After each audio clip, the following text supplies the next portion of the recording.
আসসালামু আলাইকুম রহমতুল্লাহ। এমন হইতে পারে এইদিকে এই বড়িটা একটু বড় হইতে পারে, একটু কেটে নেবেন। যেমন আমি এখানে একটু কেটে নিছি। এরপরে এভাবে খাঁচটাকে খাঁচের মধ্যে বসিয়ে নেবেন।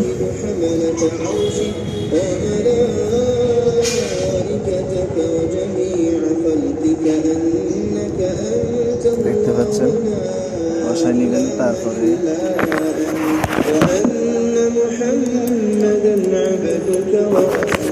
এই ক্যাপটা লাগাই নেবেন।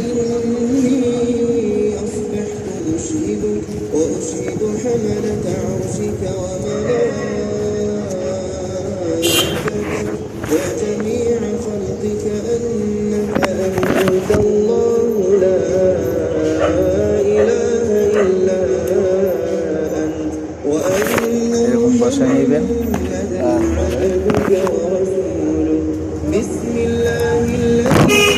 এরকম বিটটা এভাবে থাকবে, ওইভাবে ভিতরে বিটটা দিয়ে জায়গায় লাগিয়ে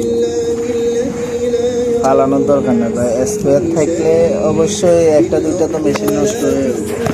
অবশ্যই স্পেয়ার থাকলে স্পেয়ার বাতিগুলো রেখে দিবেন, পরে আপনার কাজে।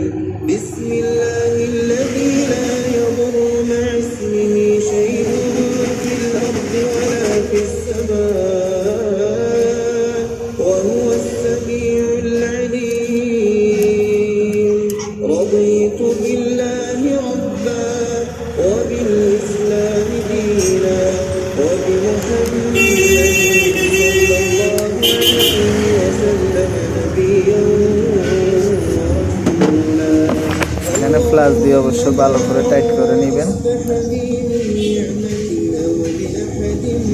আলহামদুলিল্লাহ এখন ভালো আছে, মজুদ আছে। আর এখানে ট্যাপ ভেঙে যাওয়ার পরে ভাই ট্যাপ দিই কোনো লাভ নেই। আমি দিছি, ট্যাপ দেন, গাম দেন, গ্লু গাম দেন, যেটা দেন কোনো লাভ হবে না। অবশ্যই এটা চেঞ্জ করতে হবে। আর এই মাথায় টুপিন আছে।